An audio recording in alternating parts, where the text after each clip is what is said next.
Cumprimento a todos os meus irmãos com a paz de Jesus. Seja bem-vindo ao estudo da lição da Escola Sabatina número 12, Eventos Finais. Pai querido que estás nos céus, aqui estou juntamente com os meus irmãos, buscando a tua bênção, buscando o derramamento do Espírito Santo sobre mim e os meus irmãos.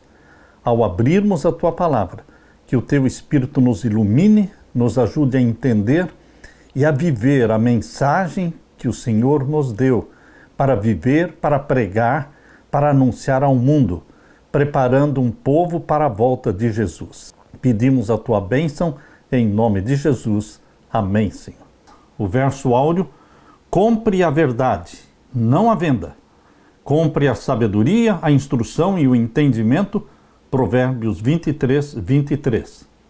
Imagine que a sua filha esteja viajando para casa, vindo da faculdade para passar férias de verão.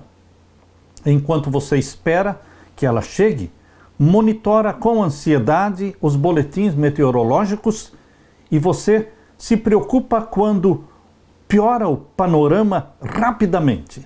Nuvens de tempestade pairam no horizonte e a chuva cai. Árvores são derrubadas, a estrada principal está intransitável, você ouve de um vizinho que é possível passar por uma estrada secundária. Carros passam em torno de galhos de árvores derrubadas. Você consegue enviar uma mensagem para sua filha, detalhando uma rota segura para ela chegar em casa. Queridos, isto ilustra a ansiedade de Jesus Cristo para ajudar você, filho de Deus, você, filha de Deus, a chegar na casa do Pai.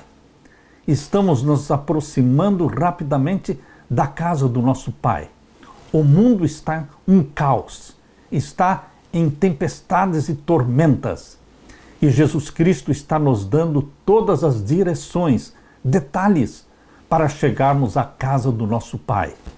Mais do que qualquer outra coisa, Jesus quer nos conduzir pelas tempestades e nos levar para casa.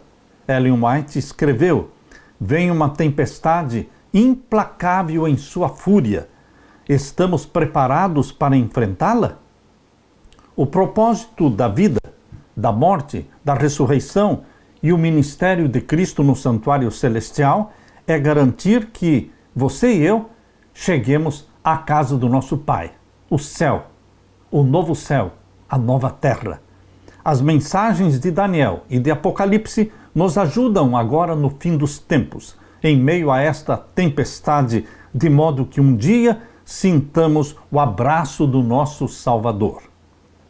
A lição desta semana revela as profecias sobre os eventos finais e mostra a força e o poder de Cristo para nos conduzir no conflito e nos salvar, para sairmos vitoriosos. A lição desta semana está se baseando nos capítulos 37 e 38 do livro O Grande Conflito. Na parte de domingo, lealdade a Deus e a sua palavra. Nós estamos vivendo num tempo em que é urgente a necessidade de crermos na palavra de Deus somente, o sola escritura, não a ciência, não a filosofia, não as tradições, não os costumes, mas a palavra de Deus. A palavra de Deus precisa ser lâmpada para os nossos pés e luz para o nosso caminho. Nossa vida tem que estar pautada pela palavra segura de Deus. Como deveremos nos relacionar com a verdade? A Bíblia diz que a verdade precisa ser comprada, mas não vendida, não abandonada. É exatamente isso que nós lemos em Provérbios capítulo 23 e o verso 23. E lemos também em João capítulo 8 e o verso 32. João capítulo 8, abra sua Bíblia e vamos ver o verso 32. E conhecereis a verdade, e a verdade vos libertará. Conhecer a verdade liberta. Liberta de quê? Do pecado. Liberta do domínio de Satanás sobre nós. A verdade liberta. Por isso Jesus diz em João 17 e o verso 17. santifica-os na verdade. A tua palavra é a verdade.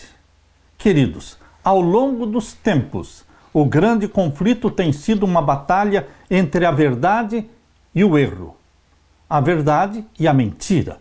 Satanás é mentiroso e o pai da mentira, diz em João capítulo 8 e o verso 44. Abra sua Bíblia e leia comigo João 8 e o verso 44. Vós tendes por pai ao diabo e quereis satisfazer aos desejos do vosso pai. Ele foi homicida desde o princípio e não se firmou na verdade, porque não há verdade nele. Quando ele profere mentira, fala do que lhe é próprio, porque é mentiroso e pai da mentira. Satanás, o pai da mentira. No entanto, Jesus Cristo é a verdade. Jesus afirmou em João capítulo 14 e o verso 6. Disse Jesus: eu sou o caminho e a verdade e a vida. Ninguém vem ao Pai senão por mim. Aqui temos então o mentiroso Satanás e o verdadeiro Jesus Cristo. Aqui nós temos as trevas representadas por Satanás e a luz representada por Jesus Cristo. Meu querido irmão, a verdade que liberta do engano está na palavra de Deus, a Santa Bíblia, a revelação escrita de Deus. A Bíblia desmascara a estratégia satânica e revela os planos de Deus para você. A Bíblia é lâmpada para os nossos pés e luz para o nosso caminho. Salmos 119, 105. A revelação das palavras de Deus traz luz e dá entendimento aos simples. Salmo 119, verso 130. As palavras de Deus são em tudo verdade. Salmo 119, verso 160. Queridos, a palavra de Deus não foi produzida por vontade humana. É a revelação de Deus colocada na linguagem humana. Que garantia o apóstolo nos dá a respeito da profecia? Vamos ler agora a segunda carta de Pedro.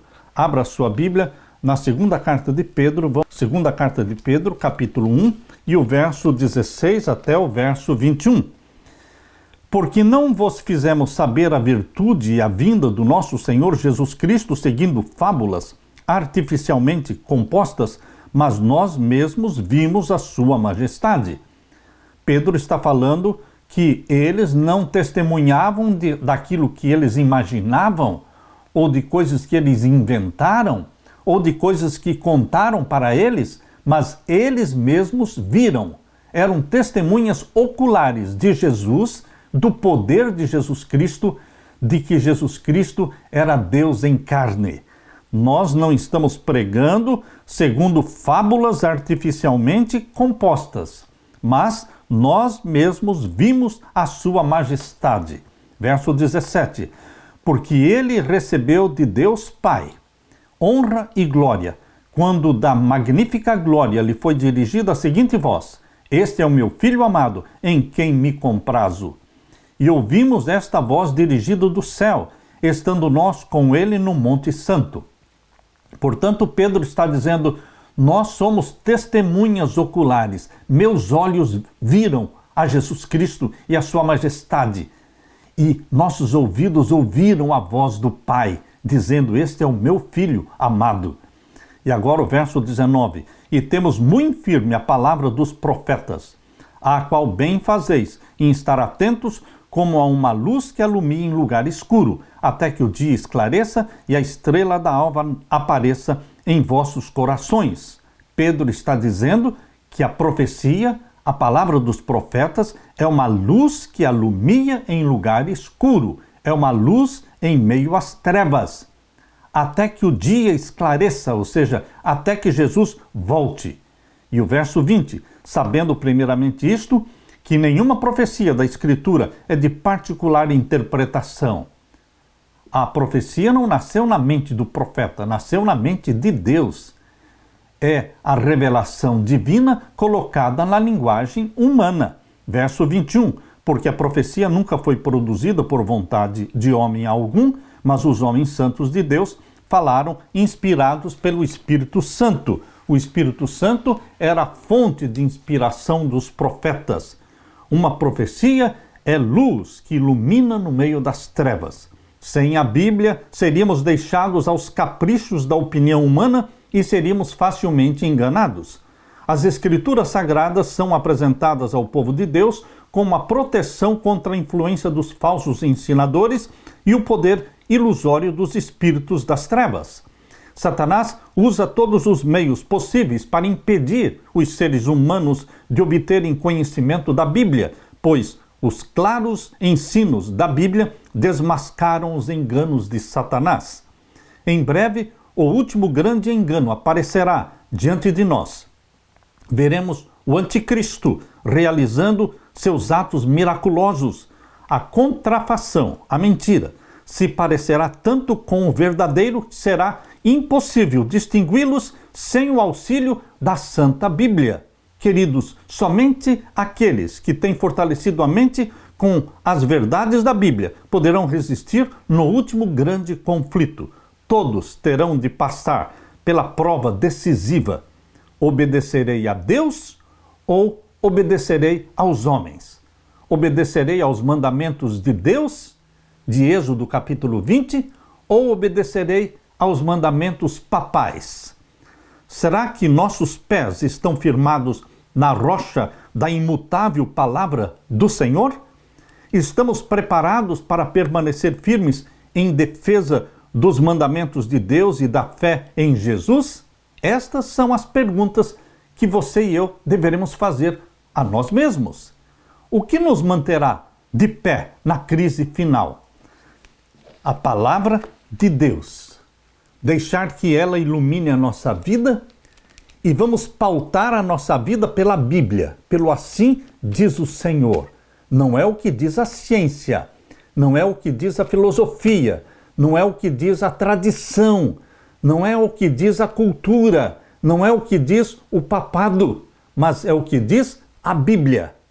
Queridos, a Bíblia deve ser a regra de fé e prática dos filhos e filhas de Deus neste tempo do fim, para não sermos enganados. Escondi a tua palavra no meu coração, para não pecar contra ti. Aleluia. Na parte de segunda-feira, selados para o céu. Selamento. Temos o selamento do Espírito Santo, que ocorre na conversão, quando abraçamos a Jesus como nosso Salvador pessoal. O Espírito Santo nos sela. Somos separados do mundo para Deus, selados pelo Espírito Santo, conforme diz em Efésios 4:30. Mas, queridos, seremos selados pelo selo do Deus vivo. Deus tem um sinal, Deus tem um selo que Ele colocará na testa dos filhos e filhas que Ele tem. Na crise vindoura em torno da adoração, os fiéis não cederão às pressões do mundo. Eles serão selados pelo Espírito Santo e serão selados pelo selo do Deus vivo. Antigamente, os selos atestavam a autenticidade de documentos oficiais. Os selos antigamente eram uma marca distintiva e individualizada. Uma vez que o conflito final se concentra na adoração a Deus e na sua autoridade, conforme revelado na sua santa lei, é de se esperar que o selo divino esteja integrado à sua santa lei, exatamente como diz em Isaías capítulo 8 e o verso 16. Abra sua Bíblia em Isaías capítulo 8, verso 16. Você percebe que o selo de Deus está especificamente na lei de Deus. Leia comigo. Liga o testemunho e sela a lei entre os meus discípulos.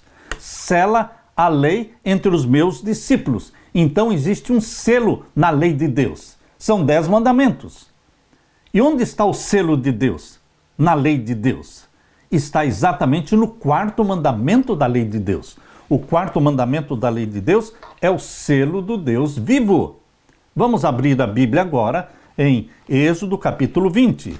Abra sua Bíblia em Êxodo capítulo 20 e vamos ler especificamente os versos 8 até o verso 11.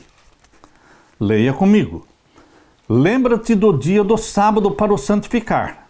6 dias trabalharás e farás toda a tua obra, mas o 7º dia é o sábado do Senhor teu Deus. Não farás nenhuma obra, nem tu, nem teu filho, nem tua filha, nem o teu servo, nem a tua serva, nem o teu animal, nem o teu estrangeiro que está dentro das tuas portas. Porque em 6 dias fez o Senhor os céus e a terra, o mar e tudo que neles há. E ao 7º dia descansou. Portanto, abençoou o Senhor o dia do sábado e o santificou. Aqui está o selo de Deus na sua lei. É o 4º mandamento da lei de Deus. No mandamento do sábado existem 3 elementos, 3 características de um selo autêntico. A primeira característica, o nome daquele a quem o selo pertence. O nome daquele a quem o selo pertence. Qual é o nome que aparece aqui no 4º mandamento, em Êxodo 20, verso 8? Senhor, seu Deus. Senhor, seu Deus. É o Deus eterno. É o YHWH. É o Senhor, seu Deus. Esse é o nome do Deus Criador. Esse é o nome do Deus Autor da lei. Qual é a segunda característica de um selo? Seu título. Qual é o título de Deus? Criador. Por isso diz o verso, aquele que fez céus e terra. Ou seja, ele é o Criador. E qual é a terceira característica? O seu território. Qual é o território que a Bíblia mostra aqui no 4º mandamento? O território de Deus é os céus e a terra, o mar e tudo que neles há. Portanto, aqui temos as 3 características de um selo autêntico. O nome daquele que é o autor do selo é o Senhor nosso Deus. O título que ele recebe é aquele que fez, ou seja, o Criador, e o território, os céus, a terra, o mar e tudo que neles há. A Bíblia algumas vezes chama o selo de sinal. Sinal e selo são sinônimos. As 2 palavras são intercambiáveis. Como sinal ou selo de Deus, no centro da lei divina, o sábado está no centro do conflito final em torno da adoração. Por isso que em Ezequiel capítulo 20, verso 12, abra sua Bíblia, Ezequiel capítulo 20 e o verso 12, nós temos o texto onde Deus está falando que o sábado é o sinal. Lemos o verso 12. Também lhes dei os meus sábados para que servissem de sinal entre mim e eles, para que soubessem que eu sou o Senhor que os santifica. E ainda no mesmo capítulo 20, agora o verso 20. E santificai os meus sábados e servirão de sinal entre mim e vós, para que saibais que eu sou o Senhor vosso Deus. Existe alguma dúvida? Não. Não existe dúvida aqui. Deus está muito claro aqui. Eu dei o sábado para ser um sinal entre mim e vocês. Este é o sinal de Deus. Compare então agora, queridos, com o que diz em Apocalipse 7. O sinal de Deus, o selo de Deus, ele será colocado na testa, não na mão. O selo de Deus não é colocado na mão. Por quê? A testa representa o nosso raciocínio, a nossa razão, o nosso pensamento. Portanto, Deus só aceita a obediência voluntária, racional, uma decisão voluntária e racional ao lado dos mandamentos de Deus. Deus não força. Por isso, o sinal de Deus não é colocado na mão. O sinal na mão é um símbolo de pressão, é símbolo de força, de perseguição. Muitos que conscientemente sabem que o domingo não é o dia do Senhor, decidirão guardar o domingo, não racionalmente, não porque tinham convicção mental ou convicção intelectual, mas eles tomarão a decisão de guardar o domingo por medo da perseguição, por causa da pressão que será feita. Por isso, a Bíblia diz que o sinal da besta é colocado também na mão. Muitos guardam domingo por convicção religiosa, por convicção mental, mas outros guardam domingo por medo, por pressão, para que não sejam impedidos de comprar e vender. O sinal da besta é colocado ou na testa ou na mão, porque Satanás aceita uma obediência forçada. Porém, o sinal de Deus é colocado somente na testa, porque Deus só aceita obediência e submissão voluntária. Então vamos ler Apocalipse capítulo 7. Abra sua Bíblia. Em Apocalipse capítulo 7, vamos ler então os versos 1 até o verso 3. Leia comigo. Depois destas coisas, vi 4 anjos que estavam sobre os 4 cantos da terra, retendo os 4 ventos da terra. Ventos em profecia simbolizam destruições, guerras. Portanto, existem 4 anjos de Deus retendo os ventos, retendo as guerras, até que os filhos de Deus sejam selados em suas testas. Isto significa que depois do selamento do povo de Deus, os 4 anjos vão soltar os 4 ventos, e então virão guerras, destruições e tragédias. Depois destas coisas, vi 4 anjos que estavam sobre os 4 cantos da terra, ou seja, norte, sul, leste e oeste, retendo os 4 ventos da terra, para que nenhum vento soprasse sobre a terra, nem sobre o mar, nem contra árvore alguma. E o verso 2: E vi outro anjo subir da banda do sol nascente, que tinha o selo do Deus vivo. O selo do Deus vivo, o sinal do Deus vivo. Você pode conectar este texto de Apocalipse 7, verso 2, com Ezequiel capítulo 20, verso 12. O sinal do Deus vivo, o santo sábado, está na sua lei. É o selo de Deus na lei. E aqui diz: ele tinha o selo do Deus vivo e clamou com grande voz aos 4 anjos, a quem fora dado o poder de danificar a terra e o mar, dizendo: não danifiqueis a terra, nem o mar, nem as árvores, até que hajamos assinalado nas suas testas os servos do nosso Deus. O selamento começa com o povo de Deus e começa com os 144 mil, diz o verso 4. Eu vi o número dos assinalados e eram 144 mil assinalados de todas as tribos dos filhos de Israel. Aqui está falando do Israel espiritual do Novo Testamento. O Israel do Antigo Testamento rejeitou o Messias e não aceitou o Messias até hoje, mas Deus tem um Israel espiritual. Todos os que abraçam a Jesus como Salvador são herdeiros de Abraão. Eles têm a fé de Abraão. E, meu querido irmão, você pertence ao Israel espiritual de Deus. E Deus vai escolher 144 mil filhos e filhas do Israel espiritual. Serão os primeiros a serem selados pelo selo do Deus vivo e batizados pela chuva serôdia do Espírito Santo. Mas não serão os únicos. Bendito seja Deus! Os salvos não são só 144 mil. Eles são somente as primícias dos salvos. Mas a grande seara dos salvos, a grande multidão dos salvos, que também serão selados pelo selo do Deus vivo, está aqui em Apocalipse 7, verso 9. Depois destas coisas, ou seja, depois que João viu os 144 mil sendo selados, ele viu mais. E o que ele viu? Ele viu uma grande multidão. Depois destas coisas, depois do selamento dos 144 mil, vi o quê? Uma grande multidão, a qual ninguém podia contar, de todas as nações e tribos e povos e línguas que estavam diante do trono e perante o Cordeiro, trajando vestidos brancos e com palmas nas suas mãos. Para que você não seja tentado a pensar que os salvos vivos são somente 144 mil, Deus está mostrando no verso 9 que existe uma multidão de salvos vivos, uma multidão que ninguém podia contar.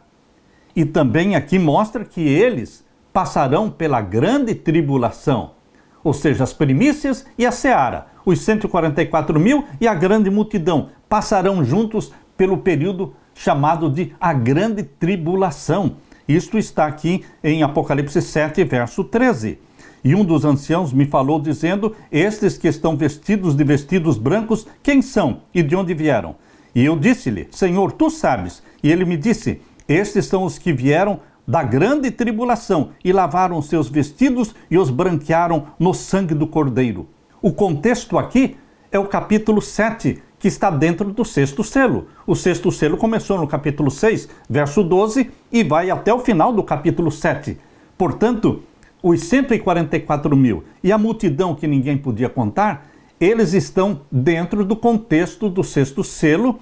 Aqui está mostrando o período da grande tribulação, que ambos vão passar, mas serão protegidos, amparados e sustentados, porque estarão batizados pelo Espírito Santo.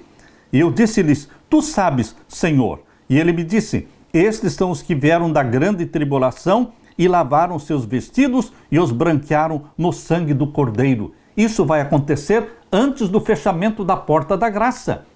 O fechamento da porta da graça está exatamente no capítulo 8, verso 1 até o verso 5.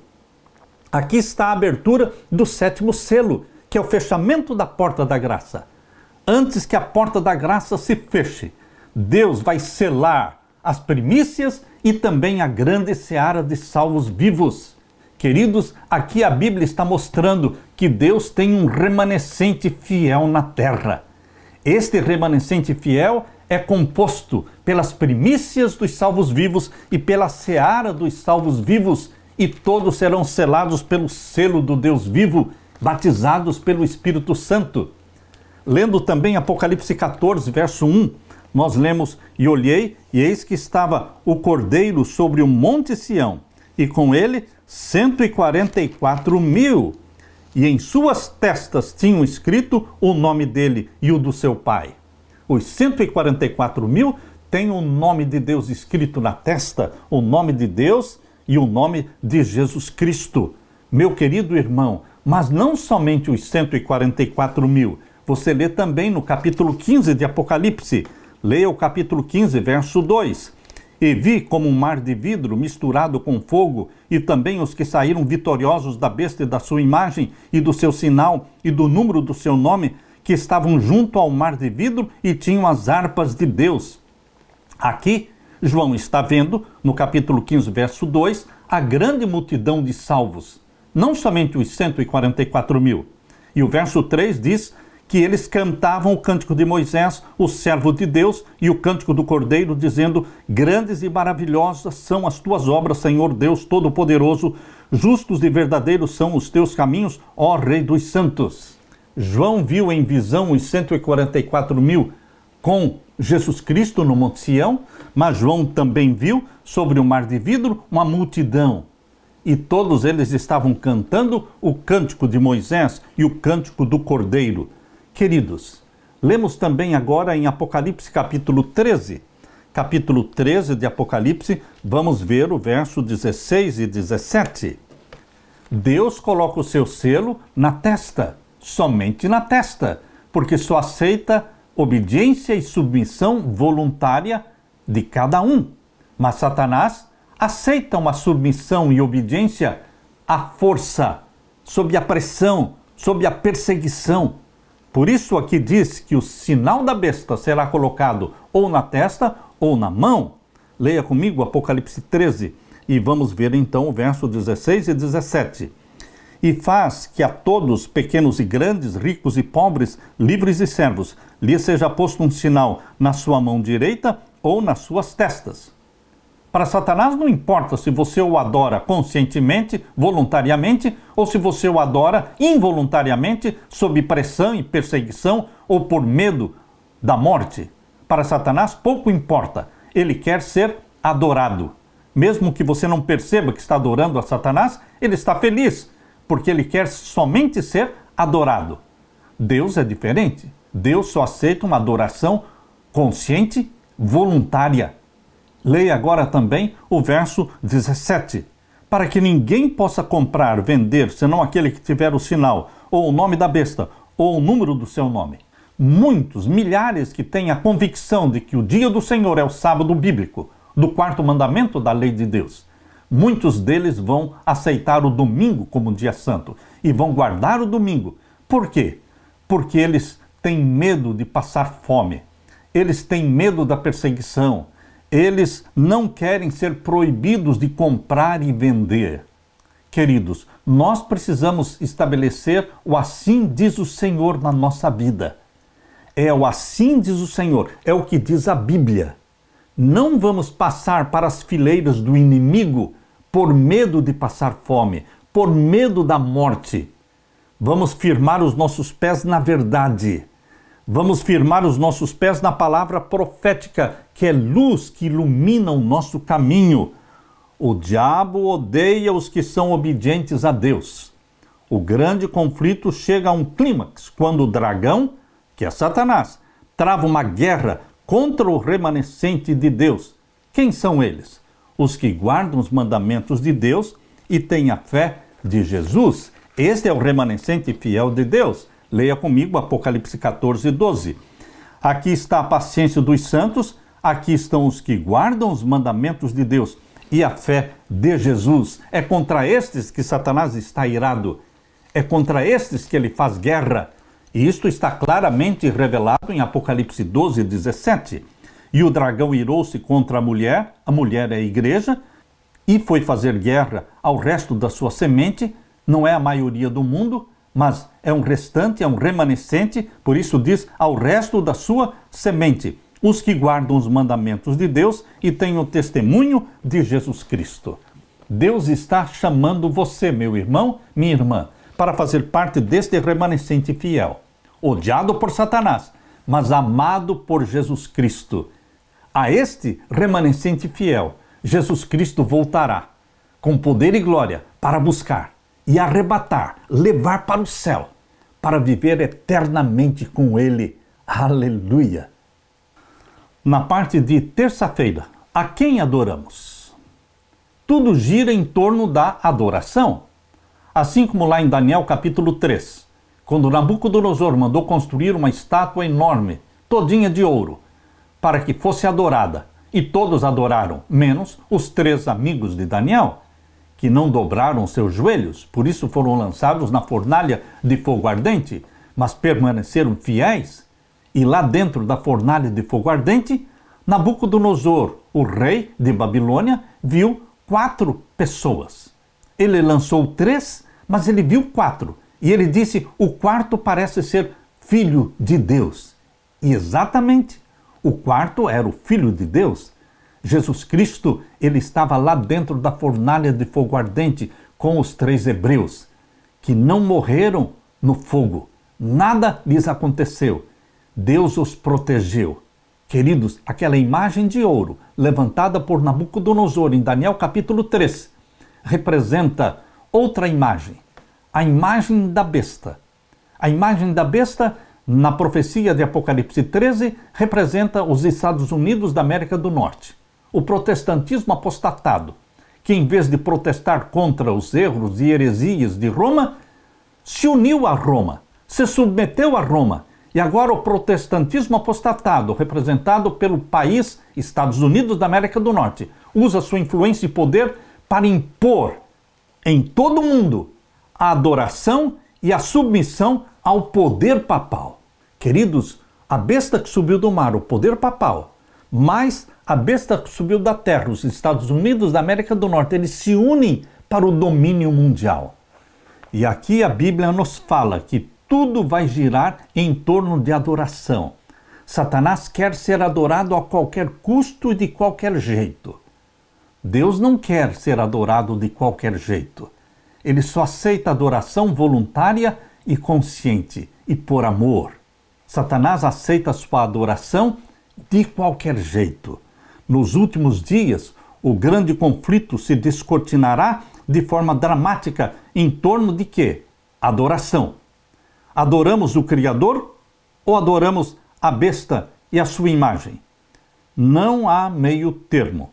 O primeiro anjo do Apocalipse 14 exorta que todos adorem o Criador dos céus e da terra, Apocalipse 14, 7. Em apoio adicional ao apelo do céu, o terceiro anjo, a terceira mensagem angélica de Apocalipse capítulo 14, versos 9 e 10, revela as consequências terríveis de adorar a besta e a sua imagem.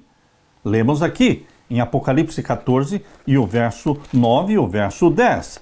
E seguiu-se o terceiro anjo dizendo com grande voz, se alguém adorar a besta e a sua imagem, veja, tudo gira em torno de adoração, e receber o sinal na sua testa ou na sua mão, também o tal beberá do vinho da ira de Deus, que se deitou, não misturado no cálice da sua ira, e será atormentado com fogo e enxofre diante dos santos anjos e diante do Cordeiro.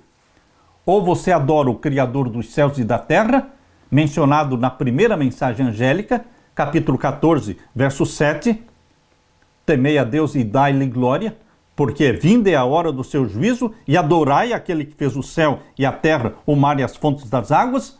Ou você adora o Criador, ou você vai adorar a besta e a sua imagem, o poder papal ou os Estados Unidos da América do Norte. que impõe a lei dominical e que depois vai impor também o decreto de morte. Satanás odeia o Criador e tenta, por meio de poderes terrenos, mudar o sábado, que é o memorial da criação. Sábado é o memorial da criação.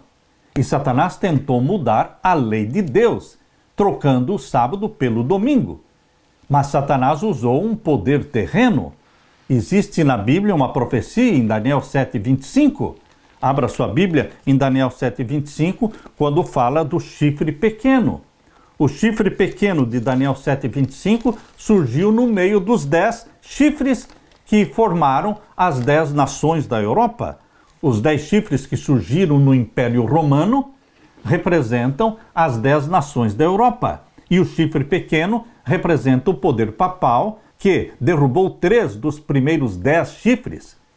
Quais são as tribos que foram derrubadas, destruídas pelo chifre pequeno? Os Érulos, que foram destruídos em 493, os Vândalos em 534 e, finalmente, os Ostrogodos em 538.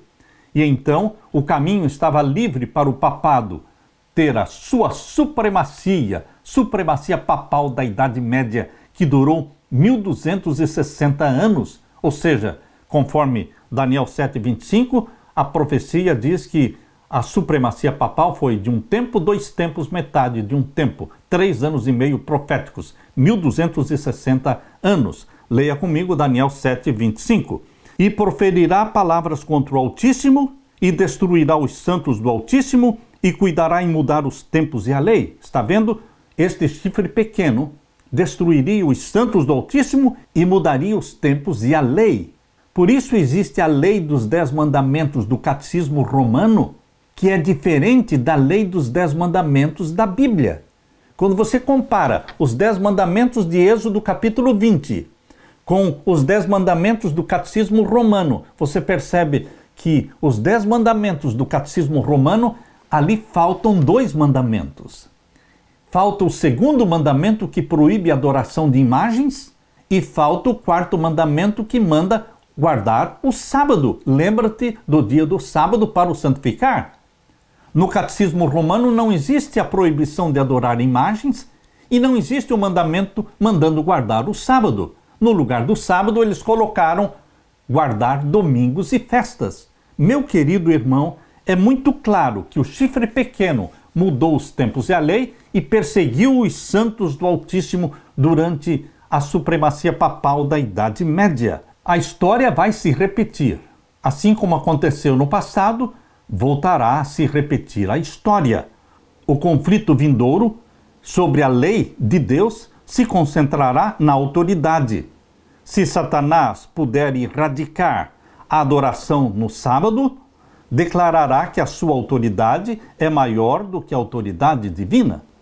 Para conseguir isso, Satanás tentará convencer e coagir o mundo todo para aceitar um falso sábado. Qual é o falso sábado? Que está na encíclica papal Laudato Si.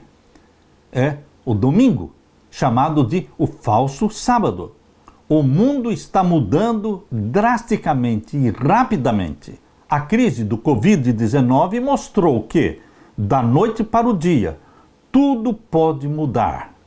Embora não saibamos detalhes da execução da marca da besta, não é difícil de imaginar como será. No mundo instável, a profecia pode se cumprir mais rapidamente do que pensamos. Exatamente. No livro Evangelismo, página 32, parágrafo 1, Deus fala através da sua serva que os últimos acontecimentos serão rápidos. E Deus ajude que sejam rápidos, porque nós queremos que o fim chegue e Jesus Cristo volte para arrebatar a sua igreja. Vamos abrir a Bíblia agora em Apocalipse 13. Apocalipse 13, e vamos ler os versos 13 a 17. E faz grandes sinais, de maneira que até fogo faz descer do céu à terra à vista dos homens. E engana os que habitam na terra com sinais que lhe foi permitido que fizessem em presença da besta, dizendo aos que habitam na terra que fizessem uma imagem à besta, que recebera a ferida da espada e vivia. E foi-lhe concedido que desse espírito à imagem da besta, para que também a imagem da besta falasse e fizesse que fossem mortos todos os que não adorassem a imagem da besta. Aqui está falando de uma lei de morte, decreto de morte. Então, primeiramente vem a lei dominical, substituindo o sábado pelo domingo. E depois virá o decreto de morte contra aqueles que não aceitarem a santificação do primeiro dia da semana, do falso sábado. Por isso o verso 16 diz: e faz que a todos grandes e pequenos, ricos e pobres, livres e servos, lhes seja posto um sinal na sua mão direita ou nas suas testas, para que ninguém possa comprar ou vender, senão aquele que tiver o sinal, ou o nome da besta, ou o número do seu nome. Aqui a sabedoria. Aquele que tem o entendimento, calcule o número da besta, porque é o número de um homem, e o seu número é 666. O número 6 representa o número do homem, porque o homem foi criado no sexto dia. Mas o sétimo dia representa Deus, porque é o dia separado para a comunhão com Deus. Portanto, meu querido irmão, o número 666, 3 vezes repetido o número 6, representa uma tríplice rejeição de Deus como Criador dos céus e da terra. Existe, portanto, um poder civil, religioso no mundo, um poder que reivindica a adoração, que ousadamente pretende ter poder para perdoar pecados, um poder que ousou tocar na santa lei de Deus e remover da santa lei de Deus 2 mandamentos, um que proíbe a adoração de imagens e o outro que pede para que guardemos o sábado, o 7º dia da semana. Este poder que se levantou contra Deus é representado pelo número 666, o anticristo que se levanta contra Deus, querendo parecer Deus. E nas condições em que o nosso mundo hoje está muito fácil de você identificar qual é este poder religioso que se levantou na terra e que está sendo adorado por todos os países, reis, rainhas, governos, presidentes, primeiro-ministros, que está reunindo todas as religiões debaixo do seu poder. Todos estão correndo para Roma. Todos estão se submetendo ao bispo de Roma. Queridos, a encíclica papal Laudato Si se tornou uma cartilha que todos estão obedecendo, a cartilha ecológica. Mas ela termina no 6º capítulo, defendendo a santificação do domingo. Exatamente como a profecia indica, é o sinal da besta sendo colocado no lugar do sinal de Deus. Basta você ler a história passada. A história vai se repetir. Na Idade Média, as inquisições romanas mataram mais de 50 milhões de mártires. As inquisições papais mataram mais de 50 milhões de mártires durante a supremacia papal da Idade Média. Mas, queridos, a Bíblia está falando que agora, no tempo do fim, voltará a existir uma outra e a última supremacia papal. A última supremacia papal será curta, mas será intensa. Leia comigo Apocalipse 13, verso 5. E foi-lhe dada uma boca para proferir grandes coisas e blasfêmias. Está falando no contexto da cura da ferida mortal. Entenda que o contexto de Apocalipse 13, verso 5, é a cura da ferida mortal. Se refere aos nossos dias. E foi-lhe dada uma boca para proferir grandes coisas e blasfêmias, e deu-se-lhe poder para continuar por 42 meses. Será agora um período de 3 anos e meio literais. Na Idade Média foram 3 anos e meio proféticos, 1260 anos, mas agora se repete a história. A supremacia papal se repete, mas numa escala curta, mas intensa. Por isso diz o verso 7, e foi-lhe permitido fazer guerra aos santos. Haverá perseguição contra os santos do Altíssimo, e vencê-los, porque alguns ainda morrerão como mártires. E deu-se-lhe poder sobre toda a tribo, e língua e nação. O poder papal terá um domínio mundial. Mundial. A história vai se repetir. Mas Deus revelou para você os últimos capítulos da história deste mundo. Deus revelou para você os últimos eventos, os eventos finais. E Deus está derramando sobre você sobre você que pede, que busca o Espírito Santo para fortalecer a sua fé, para que você fique em pé diante do Filho do Homem. Quando Jesus Cristo voltar, você deve estar em pé, olhando para cima, dizendo: este é o nosso Deus, a quem aguardávamos. Aleluia! Na parte de quarta-feira, as chuvas Temporã e Serôdia. Duas chuvas que existiam e que existem lá na Palestina. Elas são usadas para representar o derramamento do Espírito Santo. A chuva Temporã era uma chuva mais fraca, que preparava o terreno para a semeadura. Mas a chuva Serôdia era uma chuva forte, que era derramada exatamente para amadurecer a seara, para a colheita. Queridos, estas duas chuvas representam o derramamento do Espírito Santo. Vamos abrir a Bíblia e vamos ler em Joel capítulo 2. Joel capítulo 2, vamos ver o verso 23. E vós, filhos de Sião, regozijai-vos e alegrai-vos no Senhor vosso Deus, porque Ele vos dará ensinador de justiça e fará descer a chuva, a Temporã e a Serôdia no primeiro mês. Desde o primeiro século, desde o Pentecostes, aquele dia em que o Espírito Santo foi derramado sobre os apóstolos, relatado em Atos capítulo 2. Desde então, a chuva Temporã está sendo derramada. A chuva Temporã do Espírito Santo, dia após dia. Nós estamos recebendo a chuva Temporã do Espírito Santo. Mas vai chegar um momento em que Deus vai derramar, além da chuva Temporã, também a chuva Serôdia do Espírito Santo. Por isso, meu querido irmão, a experiência de Atos capítulo 2. Abra sua Bíblia em Atos capítulo 2. Esta experiência vai se repetir numa escala muito maior. Leia comigo Atos capítulo 2, versos 1 em diante. E cumprindo-se o dia do Pentecostes, estavam todos reunidos no mesmo lugar, e de repente veio do céu um som como que de um vento veemente e impetuoso, e encheu toda a casa em que estavam assentados. E foram vistas por eles línguas repartidas como que de fogo, as quais pousaram sobre cada um deles. E todos foram cheios do Espírito Santo e começaram a falar noutras línguas, conforme o Espírito Santo lhes concedia que falassem. E em Jerusalém estavam habitando judeus, varões, religiosos, de todas as nações que estão debaixo do céu. E correndo aquela voz, ajuntou-se uma multidão e estava confusa, porque cada um os ouvia falar na sua própria língua. Eles não estavam falando línguas estranhas, eles estavam falando línguas estrangeiras, línguas conhecidas, porque cada um os ouvia falar na sua própria língua. Eles ouviam e entendiam, diferentemente das línguas estranhas, que as pessoas que falam não entendem e também quem ouve não entende. Diferentemente, o dom de língua dado pelo Espírito Santo no dia do Pentecostes era de língua inteligível, língua estrangeira. Eles entendiam o que estavam ouvindo. O capítulo 2 de Atos, verso 8, explica: como, pois, os ouvimos cada um na nossa própria língua em que somos nascidos? Como, pois, os ouvimos falando na nossa própria língua em que somos nascidos? Existiam 15 diferentes nações, 15 diferentes dialetos ali no dia do Pentecostes.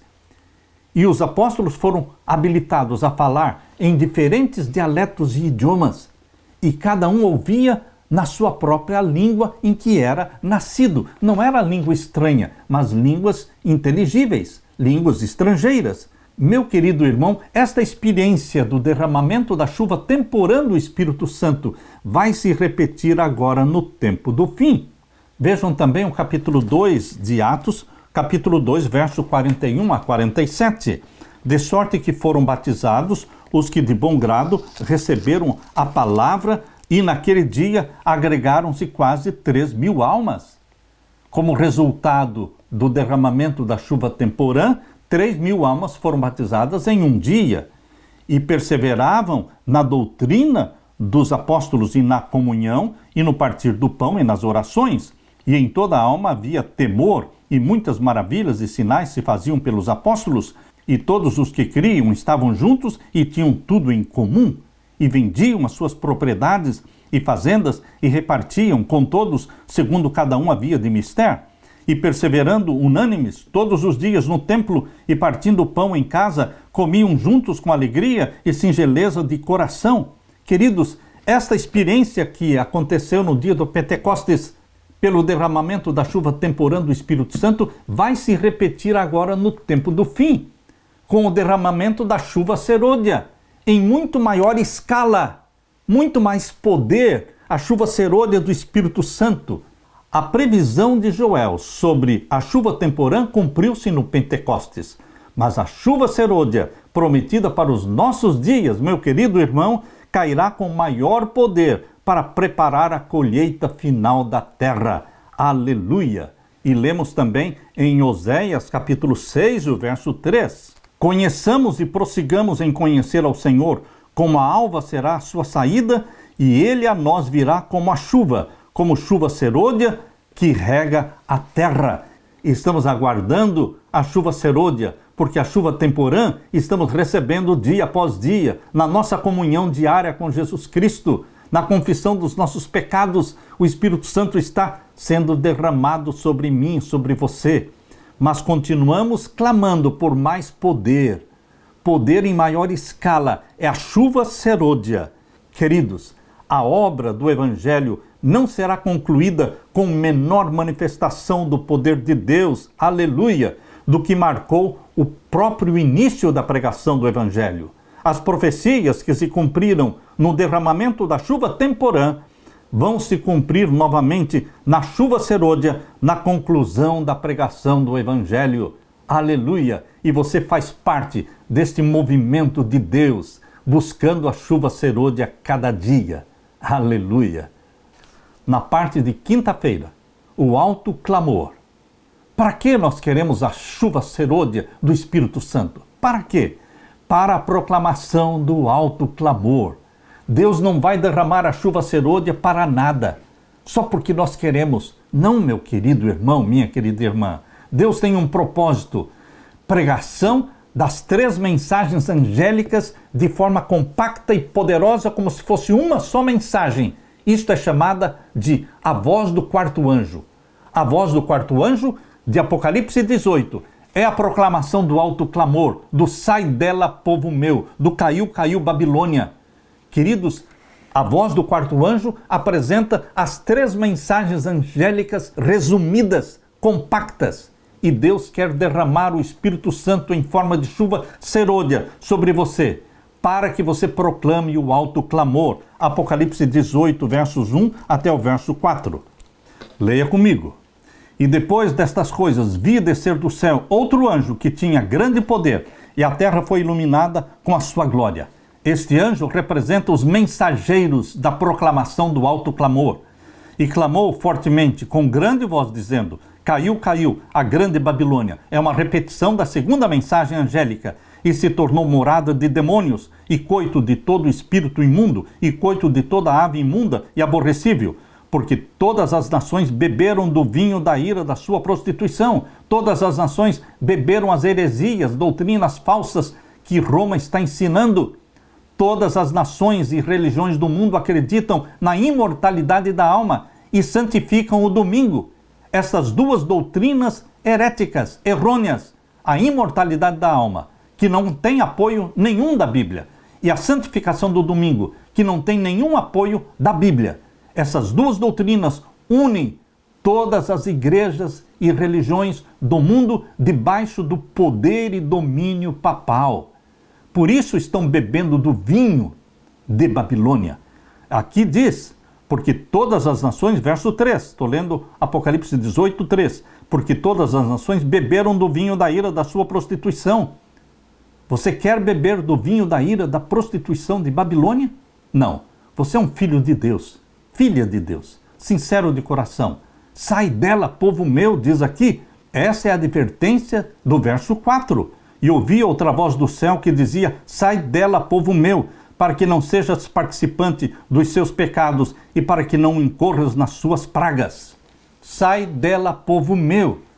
Sair de Babilônia, sair da igreja mãe e das igrejas filhas que guardam o domingo e que creem na imortalidade da alma. Mas sair para onde? para o remanescente fiel de Deus, de Apocalipse 14, verso 12. Aqui está o remanescente fiel de Deus. Você tem para onde ir, porque existe um remanescente fiel de Deus na terra. Apocalipse 14, 12. Aqui está a paciência dos santos, aqui estão os que guardam os mandamentos de Deus e a fé de Jesus. É a este remanescente que crê em Jesus como Salvador e que é fiel e obediente aos mandamentos de Deus.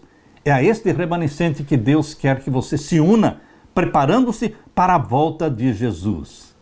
O Evangelho não vai terminar com menos poder.